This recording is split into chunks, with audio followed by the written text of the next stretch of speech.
Baiklah, Assalamualaikum warahmatullahi wabarakatuh.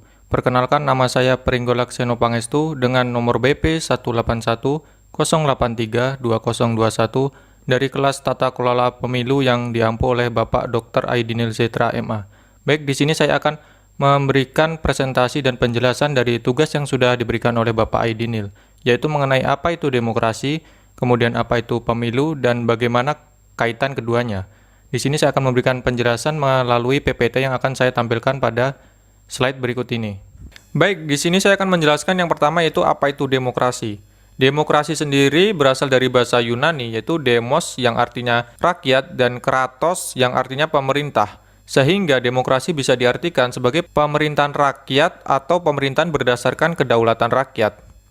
Demokrasi pada awalnya diterapkan semenjak zaman Yunani kuno, guna mendengar aspirasi-aspirasi rakyat. Pada zaman Yunani kuno, rakyat bisa langsung memberikan suara atau aspirasinya karena jumlah masyarakat maupun luas wilayah pada saat itu masih tergolong kecil, sehingga suara ataupun aspirasi rakyat tersebut bisa langsung didengarkan oleh penguasa. Namun, di era sekarang, negara pengadopsi demokrasi cenderung merupakan negara yang luas dan memiliki jumlah warga negara yang sangat banyak, sehingga model demokrasi Yunani kuno sudah tidak relevan untuk diterapkan. Maka muncullah apa yang disebut dengan demokrasi perwakilan.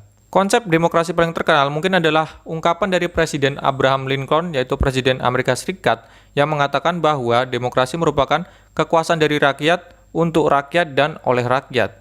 Jadi bisa diartikan bahwa demokrasi adalah bentuk kekuasaan pemerintahan dengan memberikan kesempatan kepada seluruh rakyat dalam pengambilan keputusan. Dalam artian, rakyatlah yang memiliki kekuasaan tertinggi sehingga berhak ikut andil dalam pengambilan keputusan tersebut. Baiklah, yang selanjutnya yaitu mengenai sejarah pemilu.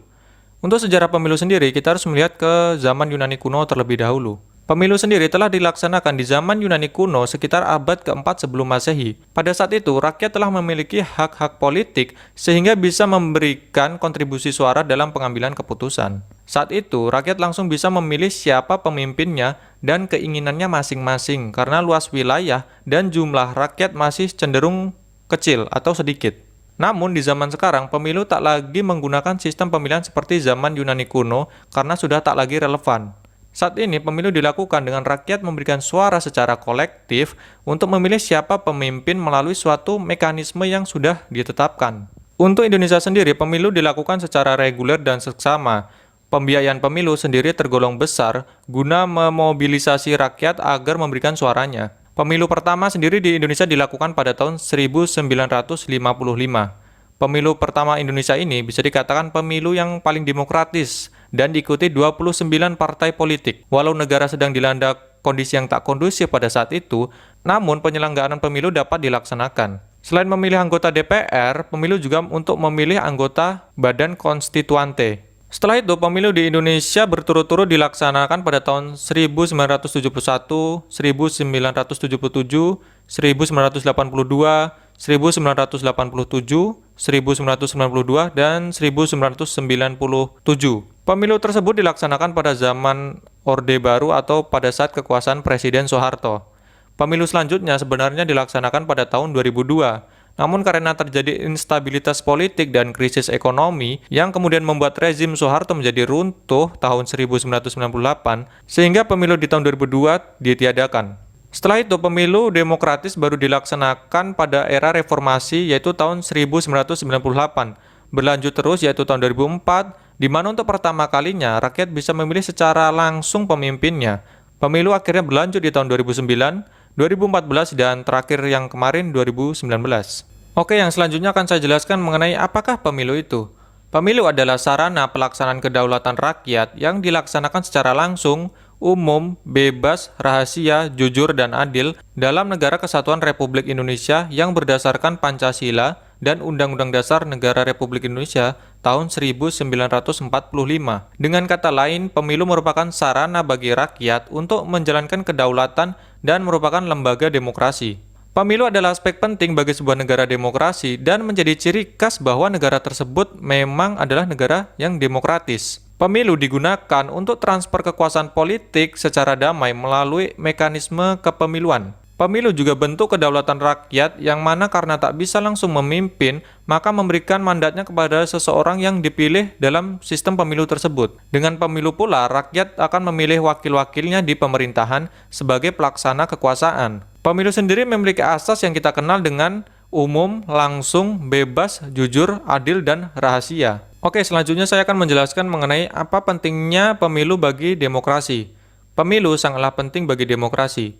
Selain sebagai acuan sebuah negara itu demokrasi, pemilu memiliki urgensi lainnya. Pemilu menjadi wadah atau sarana warga negara memilih wakil-wakilnya di pemerintahan sebagai penggerak roda kekuasaan tersebut, baik di tingkat nasional, provinsi, maupun kabupaten. Selain itu, warga negara juga dapat memilih perwakilan mereka di legislatif maupun eksekutif yang akan menyuarakan aspirasi-aspirasi mereka.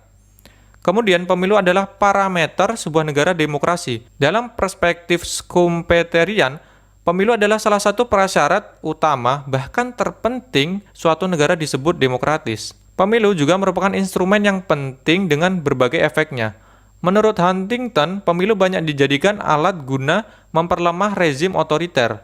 Sebab musababnya tentu dengan transisi kepemimpinan yang ada melalui mekanisme pemilu tersebut, sebuah rezim otoriter akan runtuh dan tak akan bisa berkuasa secara absolut. Baiklah, yang selanjutnya akan saya jelaskan yaitu mengenai bagaimana kaitan demokrasi dengan pemilu.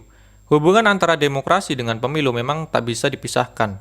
Dalam sebuah negara yang menganut demokrasi, pemilu adalah indikator utama bahkan terpenting yang merefleksikan bahwa negara tersebut benar-benar demokratis. Pemilu adalah perwujudan konsep-konsep dan nilai-nilai demokrasi yang paling nyata secara substansial, sehingga demokrasi tanpa pemilu hanyalah sebuah khayalan bagi sebuah negara yang menganggap dirinya demokratis. Untuk itu, sebuah negara demokrasi pasti menyelenggarakan pemilu dan mengharapkan terciptanya atau mencerminkan demokrasi itu sendiri. Pemilu juga merupakan sarana rakyat memilih wakilnya yang dipercaya dapat memegang tampuk kekuasaan dan menjalankan nilai-nilai demokrasi. Oke, yang terakhir akan saya jelaskan yaitu mengenai apa prinsip-prinsip bagi kewajiban kepemiluan.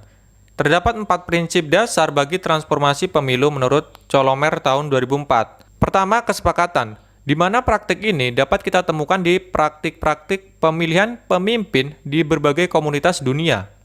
Kedua, lotre, di mana pemilihan pemimpin menggunakan mekanisme lotre.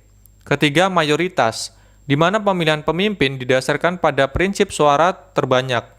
Keempat, proporsional, di mana pemilihan pemimpin didasarkan pada prinsip keterwakilan yang berimbang di berbagai kelompok masyarakat. Dasar inilah yang kemudian menjadi dasar sistem pemilu yang digunakan di seluruh penjuru dunia. Baiklah, terima kasih. Begitu saja penjelasan dan presentasi saya mengenai apa itu demokrasi dan pemilu dan kaitan keduanya tentunya. Saya berharap penjelasan tersebut dapat memberikan informasi yang edukatif kepada teman-teman yang mendengarkan.